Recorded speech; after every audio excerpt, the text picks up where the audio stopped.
Squiz Kids acknowledges the traditional owners of the lands on which we podcast, the Turrbal and Kombumerri people. Squiz Kids! It's your daily news fix. Fun, free, fresh. Hello and welcome to Squiz Kids Today, your fresh take on what's happening in the world around you. I'm Christy Kijarina. It's Wednesday, January 28. In Squiz Kids Today, Mexico goes K-pop crazy. The demon goes down to Alcaraz. Blazing bushfires to blasting blizzards. And Aussie kids make a movie. That's what's making news, kid style. The Lowdown. With kids heading back to classrooms across much of Australia this week, we really hope your school has air conditioning because it's hot out there. Large parts of South Australia, Victoria, New South Wales, Queensland and the ACT are in the middle of a heatwave. A heatwave is when the weather stays much hotter than usual for several days in a row, even overnight, which makes it hard for our bodies to cool down. In South Australia, the town of Ceduna had its hottest day ever, reaching 49.5 degrees Celsius, or more than 121 degrees Fahrenheit. That's hot enough to fry an egg on the footpath.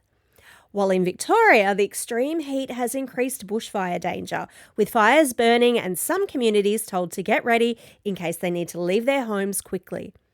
Meanwhile, on the other side of the world in the United States, millions of people are dealing with the opposite problem. A blast of icy Arctic air has brought snow, ice and freezing cold, knocking out power in some places and forcing families to shelter in warming centres. So whether it's scorching heat or freezing cold, our thoughts are with families who've had to leave their homes and with emergency workers who are working around the clock to keep people safe. And finally, as is a tradition on January 26, the Australian of the Year for 2026 has been announced, with this year's honour going to Catherine Bennell-Pegg. She's made history as Australia's first astronaut fully qualified under the Australian flag. I was lucky enough to speak with Catherine last year, and that interview was republished on Monday. If you'd like to hear it and find out how you go to the toilet in space as well as other fascinating stuff, you can find it by scrolling back a couple of episodes in the podcast feed.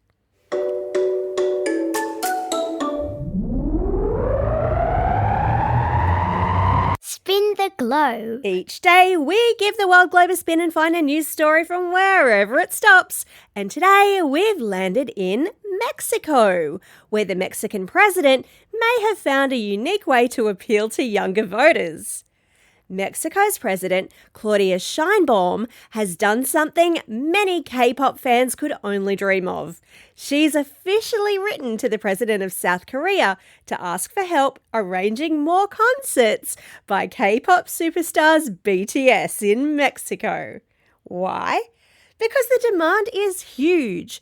President Sheinbaum said around 1 million young people want tickets, but there are only about 150,000 seats available. That's a lot of fans refreshing ticket websites and practicing their dance moves at home.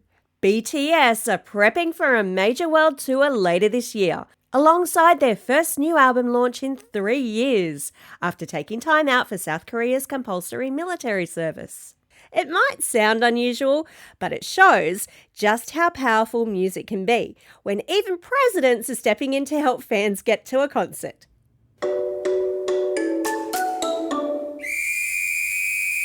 Sport time. The Aussie summer of cricket has barely wrapped up, with the Perth Scorchers winning the Big Bash final, and tennis has stepped straight in to keep the nation's nightly sport habit alive. The Australian Open is now at the pointy end, where every match feels tense and just a little bit nerve-wracking. And last night, it didn't get much bigger for Aussie fans, with our very own demon, Alex de Minaur, taking on 22-year-old Spanish superstar and world number 1, Carlos Alcaraz. The top seed, which means the highest ranked, was just too strong for de Minaur and won in straight sets in what was still a hard-fought victory. Elsewhere, Novak Djokovic and Jannik Sinner are still in the hunt as the men's draw narrows to the final 4. While in the women's competition, star Coco Gauff lost to Ukrainian Elena Svitolina, who heads into the semis. And the Aussie doubles duo Jason Kubler and Mark Polmans, who entered the competition as wildcards, have progressed to the semis. The women's final will be played on Saturday night, with the men's final on Sunday night, wrapping up 2 scorching, literally, weeks of tennis in Melbourne. Plenty still to play for, and another few days of late nights for the tennis fans in your life.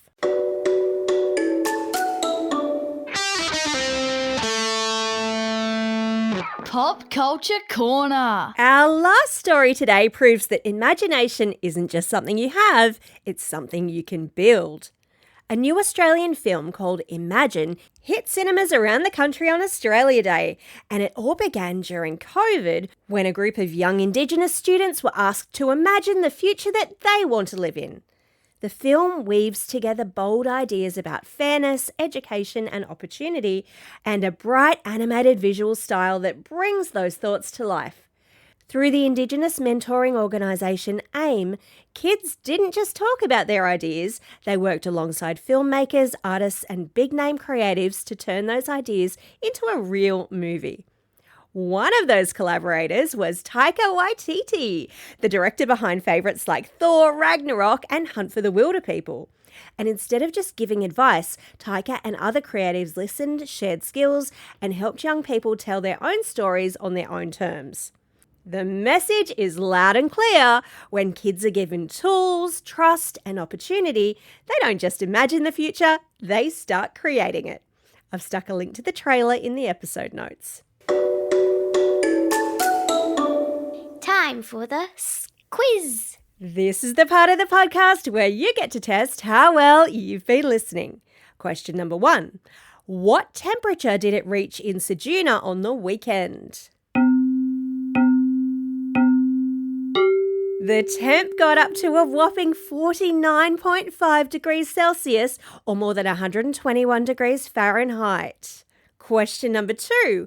Which country's president asked South Korea for more BTS concerts? That's right, it was Mexico's president. Question number 3. What is the nickname of the Aussie tennis star Alex de Minaur? I hope you got this one. Alex is affectionately known as the Demon. Yeah!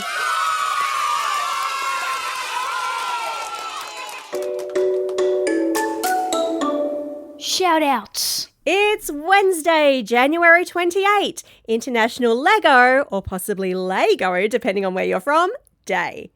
Did you know there are more Lego minifigures on Earth than there are people? That means that if they all came to life at once, humans would be seriously outnumbered. Nightmare. It's also a special day for these Squiz kids celebrating a birthday today. Noah from Oran Park, Thea from West Albury, and Zach from Currabee.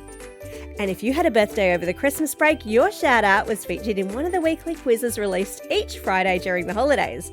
But for anyone who missed the cutoff, don't worry, we'll be sharing your belated holiday shout-outs in this week's episodes, starting with Myla from Perth, Adam from Glen Waverley, Harrison from Sandringham, Adele from Melbourne, Quinn from Duncraig, Luke H from Wanturna, Harper from Walkerville, Seb from Woolawin, Olivia from Randwick, Josie from Mudgee, and Isla Grace from Kalanga.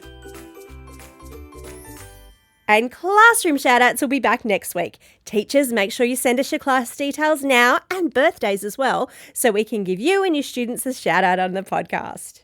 So if you've got a birthday coming up and you want a shout out, or if you are after a classroom shout out, make sure you drop us a line at squizkids@thesquiz.com.au, or you can just fill out the form on our website.